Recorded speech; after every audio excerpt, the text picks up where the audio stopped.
At 31 past with these breaking news and developments this hour from Egypt, the Associated Press is reporting police killed at least 3 protesters today when they tried to storm the Interior Ministry. Now, according to that report, police opened fire on as many as 1,000 protesters during that clash. There is no word yet on how many protesters were wounded in the exchange. Medical and security officials say the total death toll now stands at 48 since the anti-government protests began on Tuesday, and tens of thousands of looters have been running rampant in and around the capital city. Wealthy residents in luxury homes and the gated compounds in the suburbs of Cairo are trying right now to protect their homes from looters. Residents say army vehicles are being deployed to help them fend off the mobs of demonstrators that are targeting their homes. Yousef Gamal El-Din covers the Middle East for CNBC. Yousef's been right in the middle of the protests all day long in Cairo. And as we welcome you back, Yousef, I know people there are defying the curfew. They are still continuing to gather. You saw them gathering with even more steam, if you will, the last hour that we spoke. How about now? What's the scene like? Well, we've left the actual square and moved to a higher location to get a better idea of how many protesters are on the ground, and they're concentrated at the moment in the square. I had moved closer to the Ministry of Interior. We did get the same reports about the shots being fired, and there were reports about casualties and fatalities, to be specific. The protesters have been pushed away from the Ministry of Interior, which is considered a very sensitive ministry overall. Again, we've seen hundreds of thousands of Egyptians pour out to the streets across Egypt to protest against the government of President Hosni Mubarak. We saw a solemn speech yesterday and, of course, promises to address the issues the protesters are demonstrating against, such as rising food prices, unemployment, and corruption. We also have recent news that a new vice president, a new position has been created of vice president, and it was given to the intelligence chief, Omar Suleiman. Now, the protesters have been chanting slogans as well that they are not happy with that decision, and they want the old guard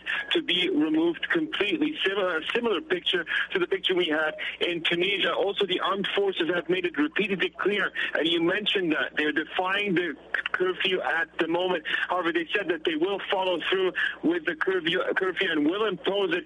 Given the reports of looting and vandalism we're getting from across the city, there are groups of people who are trying to take advantage of the situation. Also, of course, we're seeing people calling for the end of the current regime and open democracy, new elections, perhaps a better representation of current society.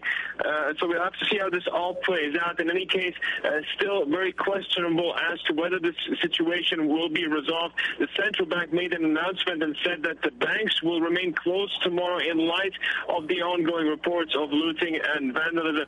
So the security situation remains very tense at the moment, but it seems that the army is very keen on reestablishing control in the city. There have been reports that reinforcements continue to pour into various cities across Egypt. Yousef, I want to tell you, I spoke a short while ago with former U.S. Ambassador to Morocco, Mark Ginsburg, and he suggested that the situation regarding Hosni Mubarak is not when he's going to go, rather not if he's going to go, rather when he is going to go. And that what he's trying to do right now is just buy some time, that perhaps the U.S. is suggesting to him we need to speed up the time and the pace for the elections. So if that is communicated to the people in Egypt, do you think that is something they can accept? I mean, they have been calling for his resignation, for him to leave and get out. But if it is relayed to them, change is coming, we're going to do this in an orderly fashion, will that quell the violence and the uprisings? It's difficult to say. I mean, again, the picture being in the protests all day long, there's a lot of anger on the streets of Cairo, and people want change now.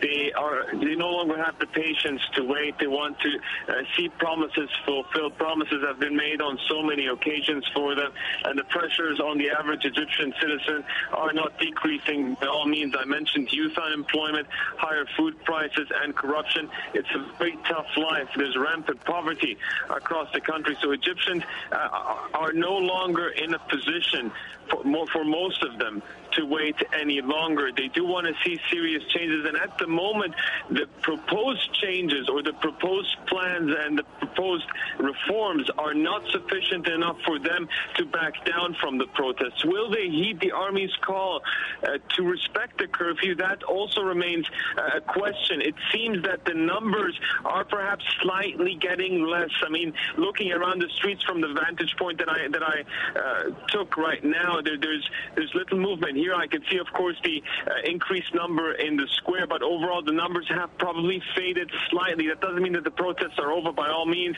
because we saw the large numbers in the main square. But nonetheless, this is going to be a very interesting and very crucial night as well. We'll see how this plays into Sunday. We will indeed. Yousef Gamal El-Din, many thanks for your live reporting.